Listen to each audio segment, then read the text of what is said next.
스테로이드를 바르고 있는 상황에서는 네. 자연출을 할 수가 없으세요. 완전법은 말 그대로 자연적으로 회복을 시키는 방법인데 그게 약을 병행해서는 할 수가 없는 거예요. 원리가 약을 쓰면서 자연적으로 나아지기는 힘들거든요.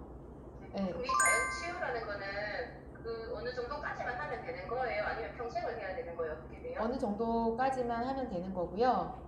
그 원리가 뭐냐면 지금은 이제 심해질 때마다 약을 쓰시잖아요. 근데 약을 쓰지 않고 그 심해지는 고비를 넘기면서 내가 스스로 건강한 피부와 건강한 몸으로 만들어져서 또 지금까지 쓴 스테로이드는 또 축적이 되거든요. 근데 그걸 배출시켜 내주는 작업을 하면서 건강한 다른 알들처럼 세포의 차원에서 건강한 세포로 바뀌고 건강한 피부와 건강한 몸이 되면 내가 알레르기 기질을 가지고 있다 해도 이겨내는 피부와 몸이 돼요.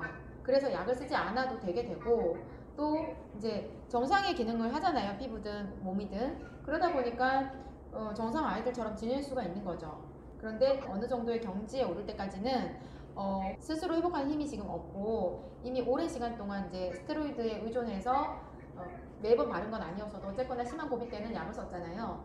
의존해서 쓰다 보니까 자연적으로 나아지지 않는 기미가 보인다면은 그때 자연치유를 선택을 하셔야 되는 거예요. 그러면 식단도 짜주시는 거예요? 짜주는 건 아니고 첫째 달에 일단 단백질 제한을 하고 들어갔다가 그다음에 하나씩 테스트하면서 먹어도 괜찮은지 테스트하고 늘려가시는 거고 처음에 채소, 과일 위주로 먹으면서 서서히 단백질을 늘려갈 거예요. 늘려가는데 반응하면 뒤로 미루고 괜찮으면 계속 먹고 그렇게 이 아이가 먹으면 되는 음식, 안 되는 음식을 찾아갈 거예요.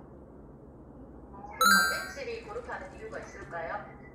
이 아이 이제 모든 단백질이 다 아토피를 심하게 만드는 건 아니고요. 네. 예, 뭐 소고기, 돼지고기, 닭고기, 울콩계란 대표적인 뭐 음식들 중에서도 사람마다 반응하는 음식이 다 틀리거든요. 그래서 어떤 아이는 소고기를 먹고 반응할 수도 있고 어떤 아이는 소고기는 괜찮은데 돼지고기나 또는 뭐 계란 같은 거 먹고 아토피가 심해질 수도 있어요. 어떤 아이는 음식 이런 거 다 먹었는데 괜찮고 나쁜 먹거리만 먹었을 때 심해지는 아이도 있어요. 예, 지금은 이제 약을 쓰고 있어서 나쁘진 않잖아요. 그런데 이제 피부가 좋지 않을 때는 일반적으로 거의 대부분 나쁜 상태에 오니까 피부가 좋지 않은 상태에서 그런 내가 반응할 만한 거를 옛날에는 약을 쓰면서 계속 했기 때문에 그 반응이 감춰졌던 것이 약을 끊게 되면 그 반응이 드러나요. 어떤 걸 먹었을 때 심해지는 반응이 드러나거든요.